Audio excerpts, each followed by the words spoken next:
Ada yang bilang bahwa Prabowo sering blunder bila menyalurkan hobi pidatonya. Saya pikir nggak blunder sih, karena ini memang ada unsur kesengajaan. Murni, memang karakternya Prabowo seperti ini. Di masyarakat banyak sekali kontroversi perilaku Prabowo yang sama sekali nggak bisa ngendaliin emosinya. Mulai sejak mencalonkan menjadi presiden, mulai dari pelemparan HP, gebrak-gebrak meja, sampai teriakan-teriakannya yang nggak karuan. Disinilah banyak yang menganggap bahwa Prabowo mengidap dissociative identity disorder atau sebuah gangguan kepribadian yang membuatnya memiliki emosi yang sangat tidak stabil, sering mengumpat, melontarkan kata-kata kotor pada saat yang sama, biasa berjoget, dan sering menunjukkan emosi meledak-ledak tidak terkendali. Tapi entahlah ya, kalau dilihat dari ciri-cirinya sama sih. Apalagi akhir-akhir ini, bukan sekali dua kali, bahkan setiap kali pegang mic, Prabowo bicaranya selalu ngelantur kemana-mana. Tapi sebelum lanjut, share dan bagikan video ini agar banyak masyarakat yang semakin paham dan sadar akan pentingnya memilih seorang pemimpin yang punya kapasitas, integritas, serta moralitas, baik secara jasmani maupun secara spiritual. Dan yang teranyar dalam pidatonya, bahkan orang setua Prabowo minta diberitahu kalau dia ngucap bajingan itu boleh apa enggak. Presiden boleh ngomong bajingan, boleh nggak, Pak? Boleh? Nggak. Aku nggak tanya kalian, aku tanya Menteri Pendidikan itu gimana, Pak? Boleh nggak? Ini kan tidak termasuk kasar kan? Bajingan ya bajingan, bajingan ya. Bajingan bahasa apa itu bajingan? Bahasa Betawi ya. Memang saya lahir di Betawi, jadi maaf kalau saya semangat, saya kata-kata Betawi keluar. Prabowo pun berargumen bahwa umpatannya ini tidak kasar karena ini adalah bahasa Betawi dan dia lahir di Betawi. Hehe. Sebenarnya gampang sih untuk menilai kata bajingan itu kasar atau enggak. Ya kita lihat aja reaksi Prabowo ketika ada masyarakat yang memaki-maki dirinya dengan kata bajingan. Disinilah saya benar-benar gak habis pikir. Seorang presiden yang memimpin negara sebesar Indonesia bicara seperti ini. Dan bukan hanya itu, di acara yang sama, yaitu di peringatan Hari Korporasi Nasional ke-79 yang diselenggarakan di GBK, Prabowo bahkan mengusir kita sebagai rakyatnya. Yang merasa Indonesia suram, silakan kalau mau cari negara lain. Indonesia kaya, Indonesia akan bangkit, dan Indonesia akan mampu memperkuat semua kekuatan di Republik Indonesia ini. Dan sudah 2 kali ini, Prabowo mengusir rakyat yang telah membayarnya. Dan yang ingin saya tanyakan di sini, apakah ini ada korelasinya dengan pidato Prabowo yang ingin ekspor rakyat yang keluar negeri sebagai perawat orang tua jompo atau caregiver? Entahlah. Hotel-hotel dia sekarang nggak ada yang kerja. Restoran-restoran kewalahan. Rakyat mereka tidak mau kerja sebagai pelayan. Dan mereka terkesan katanya orang Indonesia ramah-ramah. Nah, berarti kita harus didik mereka bahasa. Bahasa sangat penting. Juga kita diminta perawat untuk rumah sakit dan untuk caregiver. Bayangkan ini pekerjaan rakyat kita terkenal tabah dan sopan dan ramah. Jadi ini harus kita siapkan ke situ. Tapi yang jelas pernyataan Prabowo ini membuat kita semuanya sangat kecewa. Sangat gak pantaslah seorang kepala negara ketika menghadapi kritikan masyarakat lalu berstatement seperti ini. Kecuali semua kebutuhan negara serta para pejabatnya dibayar pakai uang Prabowo. Mulai dari gaji pejabatnya, tentaranya, polisinya, hakimnya, sampai Satpol PP-nya dibayar oleh uang Prabowo. Dan di sini kita hanya numpang gratis di negeri ini tanpa dibebani oleh pajak apapun. Semua kehidupan kita mulai dari rumah, sekolah, makan dibiayai oleh negara. Tapi faktanya, bila kita nunggak pajak saja, selalu dikejar-kejar sampai rumah. Hari ini telah didatangi oleh aparat Dipenda untuk urusan pajak mati kendaraan yang katanya dimulai dengan hari ini. Dilakukan razia door to door kepada masyarakat, contoh seperti mobil saya. Langsung bayar di tempat teman-teman ya, katanya nek nggak mau bayar ini warungnya mau dibongkar.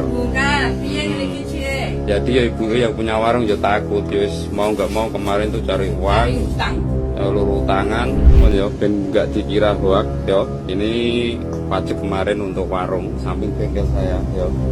Ini kena 840.000. Jadi hitungannya itu warung ini kena 28 meter persegi per kali 10.000 per meter ya teman-teman yo. Jadi 280 kali 3 ketemunya 840 lah. Kita dapat gaji, ya kena pajak. Bonus gaji kena pajak. Beli motor kena pajak. Itu pun masih kena pajak tahunan lagi. Dikasih warisan rumah orang tua kena pajak. Beli rumah sendiri pun kena pajak. Bikin kos-kosan sendiri masih kena pajak.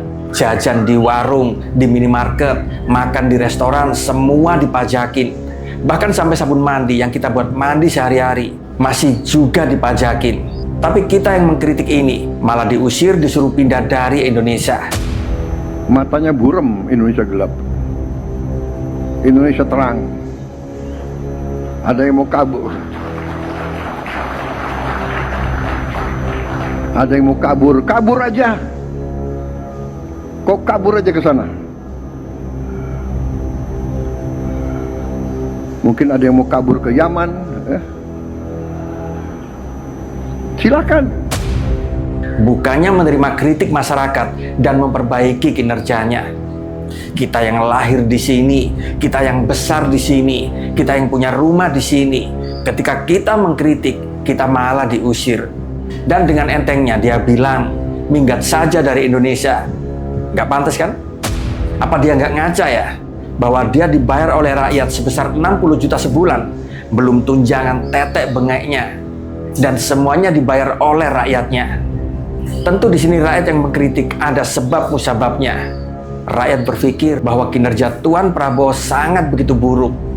Buka MBG ribuan anak bangsa keracunan, makanan dibuang-buang, dikorupsi oleh para kroni sendiri. Uang rakyat seolah dihambur-hamburkan. KDMP juga begitu, dengan sangat bernafsu. Buka gerai sebanyak 80 ribuan gerai di setiap kota sampai pelosok desa. Semuanya gagal total. Bahkan di sini banyak yang menjadi sarang Dracula. Kalian mau tahu KDMP yang berada di pegunungan yang jauh dari perkampungan? Nah, ini dia. Ya. Ini adalah KDMP yang berada di Temanggung ini. Ikutnya itu udah Temanggung ya. Ini adalah Gunung Prau, KDMP-nya itu ada di sini. Ya. Ini adalah KDMP-nya. Ini jauh dari perkampungan. Ini kampungnya itu di sini ya. Kampungnya itu di sini ya. Nih, kampungnya di sini, tapi KDMP-nya itu di sini. Nih. Keren banget sumpah. Pemandangan itu keren banget ya, lihat sana. Nah, di sana itu ada Gunung Sumbing, Gunung Sindoro, semua terlihat keren banget. Tapi ketika rakyatnya mengkritik, dirinya marah-marah, bahkan nuduh-nuduh dibayar oleh koruptor, dituduh anti asing, bahkan disuruh pindah ke luar negeri. Apa Prabowo nggak sadar ya, uang yang dipakai buat MBG dan Komdes itu uang APBN yang 82,4% dihasilkan dari pajak rakyat. Dulu ketika kampanye ngemis-ngemis ke rakyat untuk minta suara, bahkan sampai ngadain patungan segala ke rakyat untuk biaya kampanye. 100.000 rupiah. Yang ngurus keuangan Pak Sandiaga Uno.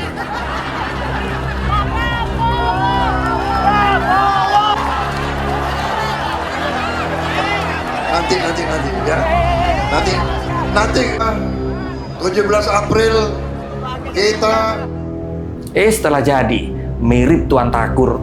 Kayak Indonesia ini miliknya pribadi. Dipercaya oleh rakyat, ujung-ujungnya seperti ini. Apa dia nggak nyadar ya?